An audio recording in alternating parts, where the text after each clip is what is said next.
नमस्ते जोहार। आज 30 अगस्त की झारखंड की कुछ चीज ताजा खबरें। सबसे पहले नजर डालते हैं हेडलाइंस पर। काशीपुर के गैंगस्टर फहीम खान की तबीयत अचानक बिगड़ी, अस्पताल में भर्ती। गुमला के ओपन जिम में भारी लापरवाही, फिटनेस उपकरण टूटे, जान जोखिम में। आधी रात को एसीबी ने ट्रक भर दस्तावेज गुपचुप उठाए, बाबूलाल मरांडी ने उठाए सवाल। 1 सितंबर से रांची में शराब की बिक्री निजी दुकानदारों को, कीमतें भी बढ़ेंगी। रांची के कांके रोड पर ट्रक ने मां बच्ची को मारी टक्कर, दोनों की मौत से हड़कंप। सीबीआई की विशेष अदालत ने पूर्व मंत्री एनोस एक्का, उनकी पत्नी मैनन एक्का समेत 10 आरोपियों को आदिवासियों की जमीन फर्जी पते पे खरीदने के मामले में दोषी ठहराया। ये मामला 15 साल पुराना है। सजा की घोषणा 30 अगस्त को होगी। एक आरोपी गोवर्धन बैठा को सबूत न मिलने पर बरी किया गया। आरोप है कि 2006-08 में एनोस ने 1.18 करोड़ रुपए से अधिक की जमीन अधिग्रहित की, जो आदिवासी भूमि संरक्षण कानून का उल्लंघन थी। सीएनटी एक्ट आदिवासी भूमि की रक्षा करता है। एनोस एक्का पर पहले भी हत्या का आरोप सिद्ध हो चुका है। सरिया थाना क्षेत्र में 21 अगस्त की रात हुई चोरी के मामले में पुलिस ने 2 मुख्य आरोपियों नागेश्वर मंडल और प्रदीप पासवान को गिरफ्तार किया है। उनके कब्जे से 35,000 रुपए नगद और चोरी में प्रयुक्त मोबाइल मिले। आरोपियों ने अन्य 7 अपराधियों के नाम भी बताए हैं। चोरी में 2.5 लाख रुपए नकद, सोने का मंगलसूत्र, अंगूठी, कपड़े और सामान चोरी हुआ था। पुलिस अन्य आरोपियों की गिरफ्तारी के लिए भी छापामारी कर रही है। आरोपियों का अपराधों का पुराना रिकॉर्ड है। हजारीबाग में एक महिला झील में बोट पर बैठकर जान देने की धमकी देने लगी, जिससे अफरा तफरी मच गई। पुलिस को सूचना पर लोहसिंघना थाना प्रभारी ने गोताखोर बुलाकर महिला को रेस्क्यू किया। महिला नूरा निवासी निसात है, जो पारिवारिक विवाद और तनाव में थी। पुलिस ने उसे अस्पताल में प्राथमिक उपचार दिया। थाना प्रभारी ने बताया कि यह प्रेम प्रसंग से जुड़ा मामला है और महिला 3 बच्चों की मां है। इससे पहले भी झील में इसी तरह की घटना हो चुकी है। पूर्व शिक्षा मंत्री रामदास सोरेन के श्राद्ध संस्कार भोज में मुख्यमंत्री हेमंत सोरेन और उनकी पत्नी कल्पना सोरेन शुक्रवार को दोपहर 2:15 बजे घोड़ाबांधा स्थित स्थल पर पहुंचे। उन्होंने दिवंगत मंत्री को श्रद्धांजलि अर्पित की। रामदास सोरेन को बाथरूम में गिरने से चोट आई थी और इलाज के दौरान दिल्ली में उनका निधन हो गया था। सुरक्षा के कड़े इंतजाम किए गए थे। श्राद्ध भोज के लिए बड़ा पंडाल बनाया गया था। बिहार के मोतिहारी जिले के सिकारगंज थाना क्षेत्र के कोभरवा गांव में एक युवक की संदिग्ध परिस्थितियों में मौत हो गई। मृतक की पहचान 26 वर्षीय मूसा के रूप में हुई है। प्राथमिक जांच में मामला पारिवारिक विवाद से जुड़ा बताया जा रहा है। मृतक की पत्नी ने बताया कि गुरुवार देर रात कुछ लोग घर में घुसे और घटना को अंजाम देकर फरार हो गए। पुलिस को दिए बयान में पारिवारिक रिश्तों से जुड़ी पुरानी रंजिश की बात सामने आई है। स्थानीय पुलिस ने मामला दर्ज कर लिया है और आरोपियों की तलाश जारी है। मौके पर पहुंचकर सीनियर अधिकारी भी जांच में जुटे हैं।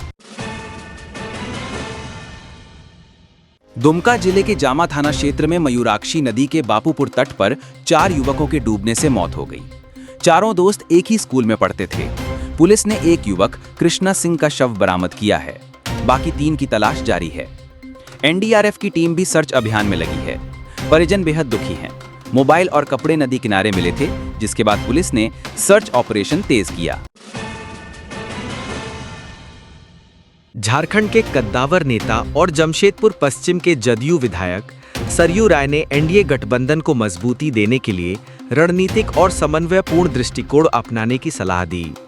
उन्होंने भाजपा के विधायकों की विधानसभा में ढिलाई पर सवाल उठाए और सहयोगी दलों के बीच समन्वय बढ़ाने के लिए समन्वय समिति बनाने का प्रस्ताव रखा।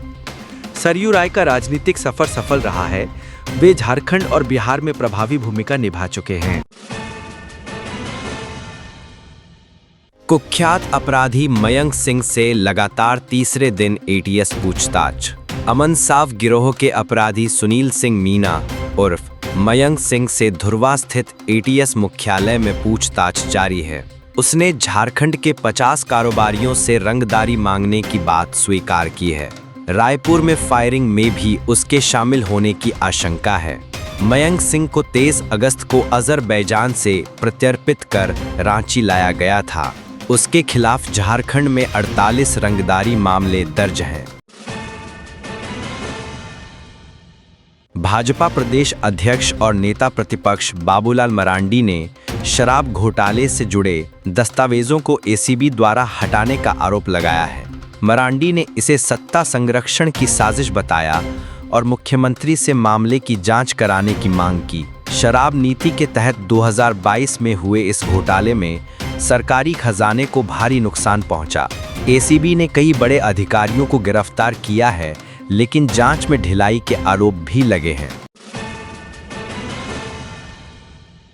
पुलिस एनकाउंटर में मारे गए आदिवासी नेता सूर्या हांसदा की स्कूल पुनः संचालन में आया। सूर्या हांसदा की पत्नी सुशीला मुर्मू ने चांद भैरव राजा राज विद्यालय का संचालन फिर से शुरू किया, जो पहले पुलिस एनकाउंटर के बाद बंद हो गया था। विद्यालय में 300 से अधिक गरीब और वंचित बच्चों को मुफ्त शिक्षा दी जाती है। सुशीला ने कहा कि उनके पति की फर्जी एनकाउंटर हत्या की सीबीआई से जांच होनी चाहिए। पूर्व सीएम चंपई सोरेन ने भी विद्यालय का दौरा कर बच्चों से मुलाकात की। हजारीबाग के बुढ़वा महादेव मंदिर चौक के पास देर रात लोह सिंघना निवासी ई रिक्शा चालक फैज अहमद उर्फ कैस 35 का शव मिला। गले पर धारदार हथियार के वार और चेहरे पर चोट के निशान मिले हैं। परिजनों ने हत्या की आशंका जताई है। पुलिस ने शव को अस्पताल भेजकर जांच शुरू कर दी है। स्थानीय लोग और परिजन मामले का जल्द खुलासा और अपराधियों की गिरफ्तारी की मांग कर रहे हैं। लोह सिंघना थाना प्रभारी निशांत किरकेटा ने कहा कि सीसीटीवी फुटेज में यह हादसा दुर्घटना प्रतीत होता है, लेकिन जांच जारी है। शहर के ओकनी के किशोर कुमार सिंह को बिजली विभाग ने करीब 5.258 लाख रुपए का बकाया बिल भेजा है, जबकि उन्होंने मार्च 2025 में केवल 2025 रुपए का भुगतान किया था।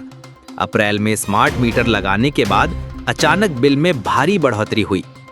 किशोर कुमार का कहना है कि बिल उनके ससुर जगदीश राम के मकान का है, जहां वे केयर टेकर है।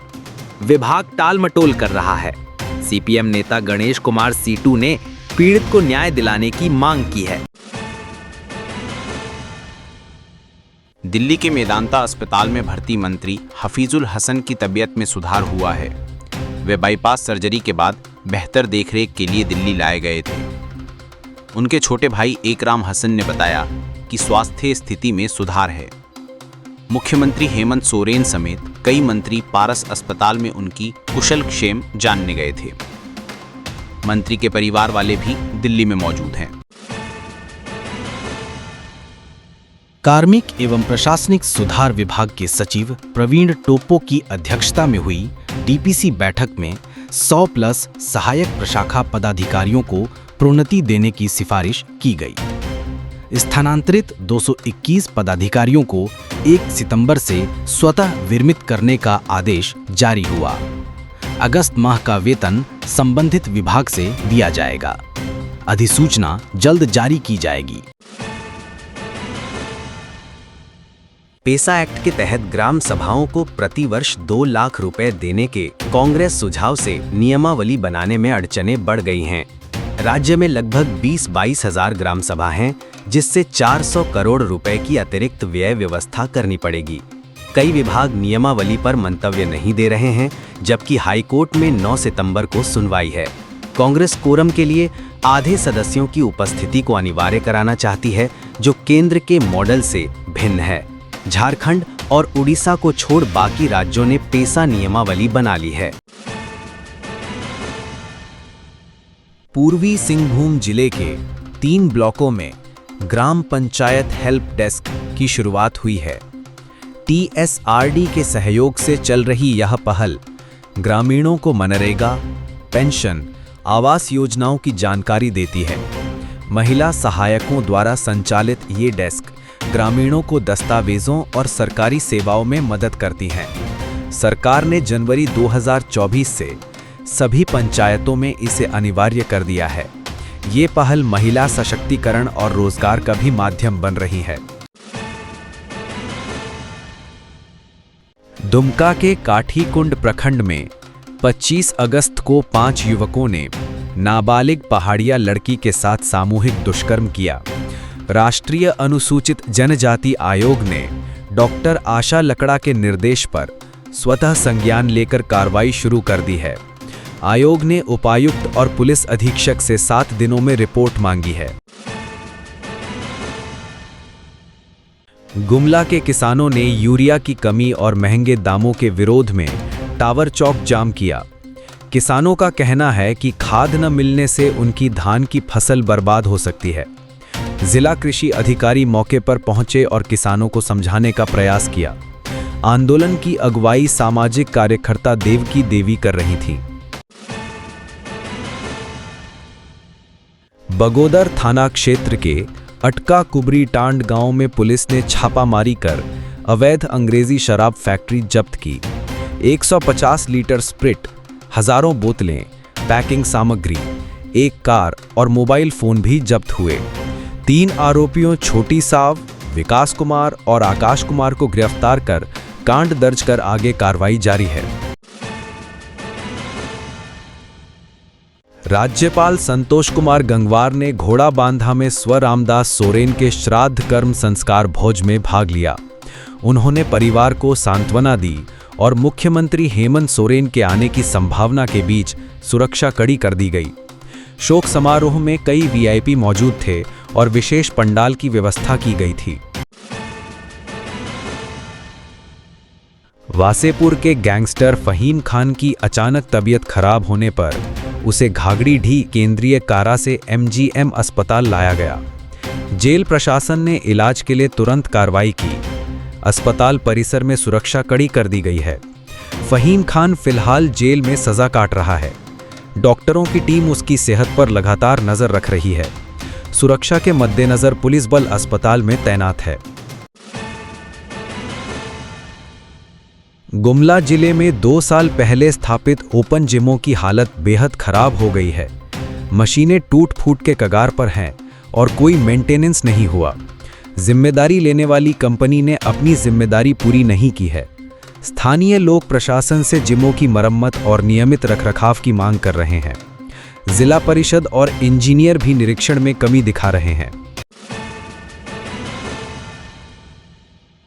झारखंड के नेता प्रतिपक्ष बाबूलाल मरांडी ने उत्पाद विभाग से एसीबी द्वारा आधी रात को गुपचुप तरीके से ट्रक में दस्तावेज ले जाने का आरोप लगाया। उन्होंने इसे भ्रष्टाचार के सबूत मिटाने की कोशिश बताया। मरांडी ने मुख्यमंत्री से मामले की जांच करने की मांग की। उन्होंने कहा कि यह कार्रवाई अवैध डीजीपी के हस्तक्षेप में हुई है। रांची सहित राज्य भर में 1 सितंबर से शराब की बिक्री निजी दुकानदारों के हाथ में जाएगी।